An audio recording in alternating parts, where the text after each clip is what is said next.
घना जंगल, हर तरफ अंधेरा छाया हुआ था। बस सुनाई दे रही थी तो जंगल की करकराहट। उसके बीच से चीरती हुई निकल रही थी शेखर की कार। वो बहुत जल्दी में था।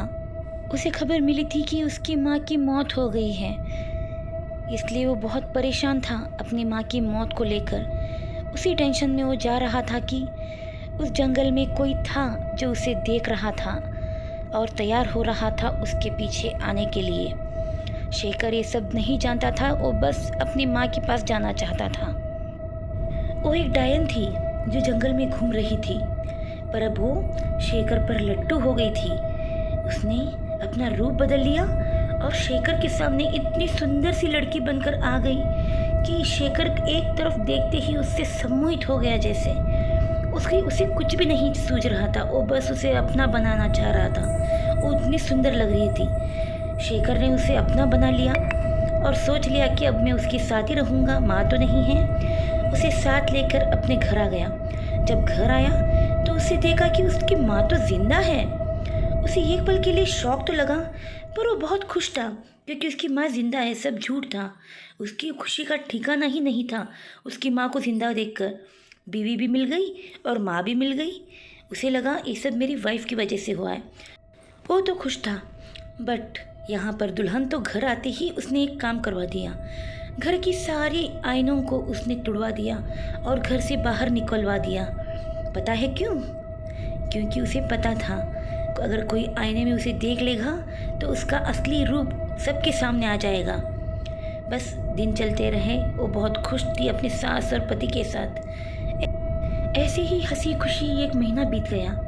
सब बहुत खुश थे एक दूसरे से। बस तभी आ गई वही अमावस वाली रात। पिछले अमावस वाली रात पे क्या हुआ था पता है ना आप सबको? बस शेखर को कुछ आवाज़ें आ रही थी घर के पीछे से। जब वो जाकर देखता है, उसकी बीवी कुछ खा रही थी और उसकी माँ का हाथ था, उसका रूप उसके सामने था।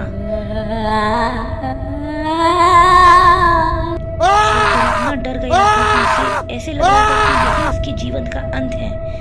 पर उसे बाद में समझ आ गया कि उसने कितनी बड़ी गलती कर दी इस लड़की को घर लाकर। उसने बहुत सोचा, फिर पूरे गुस्से में उसने उससे बात की और उसे कह दिया कि तुम घर से चली जाओ, तुम मेरे साथ रहने के लायक नहीं हो। पर दुल्हन तो चली गई, पर उसके पीछे उसकी माँ भी मर गई क्योंकि उसी ने उसे जिंदा भी रखा था। उसी की वजह से उसकी माँ जिंदा हुई थी। वो फिर से मर गई। अब तो शेखर के पास कोई नहीं था, ना बीवी ना माँ। शेखर ने सोच लिया अब बस उससे अब नहीं होगा, वो यहाँ पे नहीं रहेगा, वो अपने शहर चला जाएगा। बस उसने अपनी कार उठाई और बहुत ही स्पीड में जंगल से जाने लगा अपने रास्ते। पर उसे नहीं पता था कि आगे क्या होने वाला है। बस उसके सामने एकदम से उसका बैलेंस चूक गया और सीधा उसकी गाड़ी जाकर पेड़ से टकराई और कार वहीं की वहीं ढेर हो गई।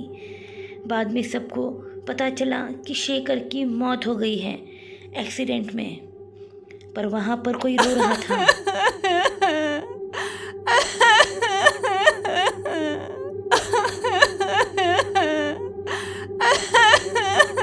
शेखर की मौत से दुखी होकर डायन भी रोते रोते हुए जंगल में कहीं गुम हो गई।